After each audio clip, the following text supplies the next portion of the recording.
Welcome to this series of presentations on LXI. If you're new to LXI, this is the presentation for you.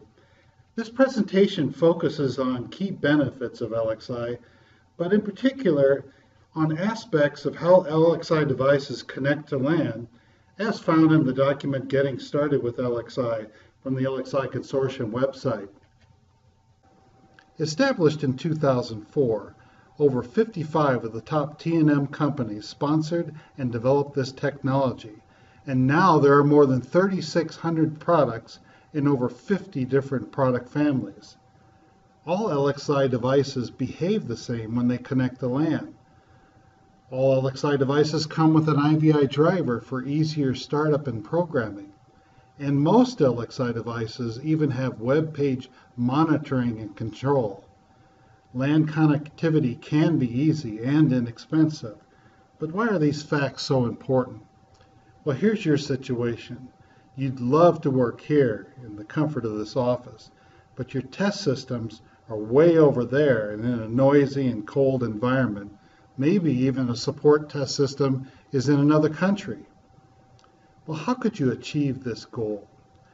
Well, that test system PC, you can remote log into the test system PC, and then you can have a separate private LAN for all of your LXI devices so that they are shielded from the rest of the LAN in the company.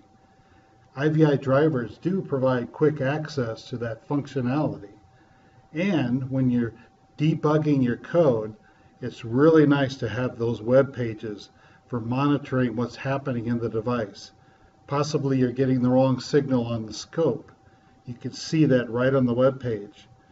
And you look through your web page for switching, you find that you've closed the wrong switch combination. You correct it and you're on your way. But how would you get started in this kind of situation? Well, like I said, we'll focus just on one LXI device. What do you need to get ready? How would you connect to LAN? How would you even find that device on the LAN? And then what can you do once you find it? We'll talk later about a full test system in another video. So you've got your office computer and it's connected to the company LAN. What you need is a couple of more LAN cables, a LAN switch or a router, and the LXI device. So what happens when you connect to that company LAN? Well, the computer and the LXI device both ask the DHCP server for an IP address. And if it doesn't get one, well, what went wrong? Sometimes you might get an LXI device that you've borrowed from someone, and it might have a static IP address.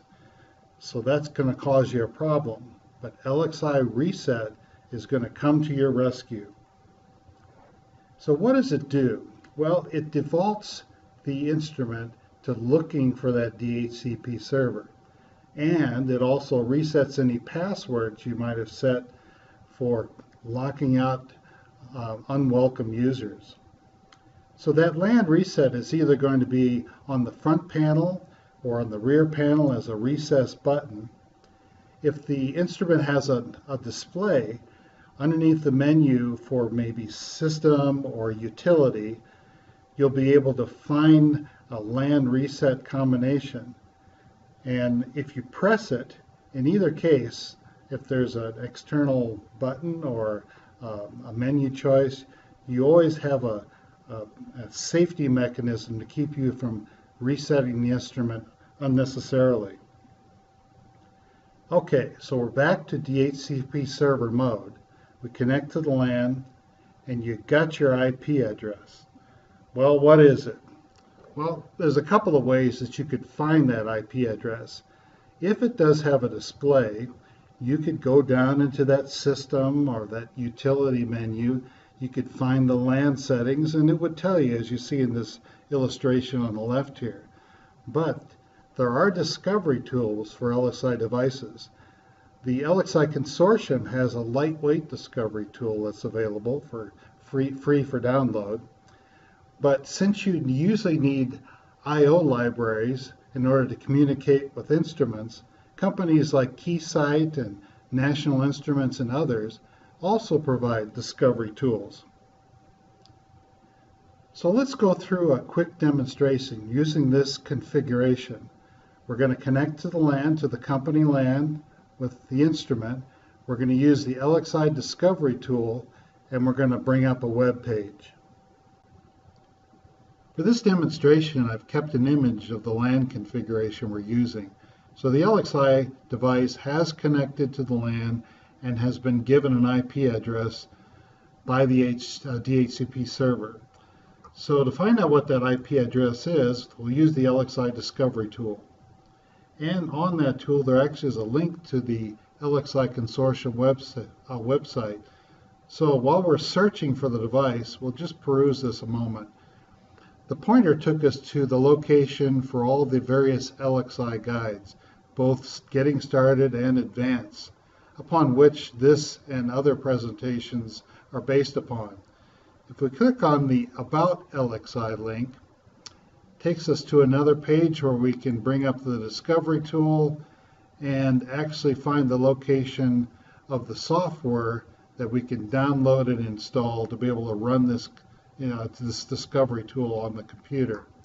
No other software is necessary other than what's listed here.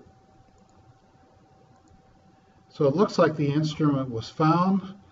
If we click on this particular line, it brings up a web page, and there's the welcome page for the LXI device. And here's its IP address. Every LXI device has a welcome page upon which there are several things that are required.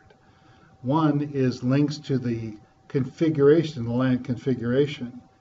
If we click that, it tells us the current configuration of how this device connected to the LAN. If we want to change that configuration, that is, if we want to change to a static IP address, there's usually a button somewhere like here to edit that configuration, resave it, restart the LAN, and the instrument will come up in that new configuration. So let's go back to the welcome page. Another requirement is an identification of the device. I have a web page up, I have an IP address, but if I have multiple devices in a rack, I won't know which one is which.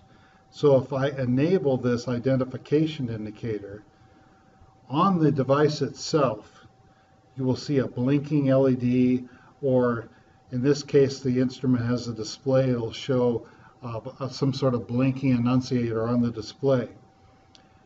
Web monitoring and control is also present in most LXI devices.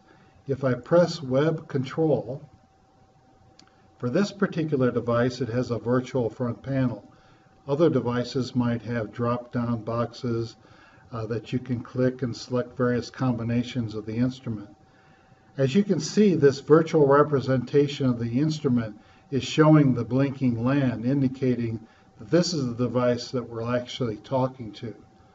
So with this particular page, you can actually monitor and control the LXI device.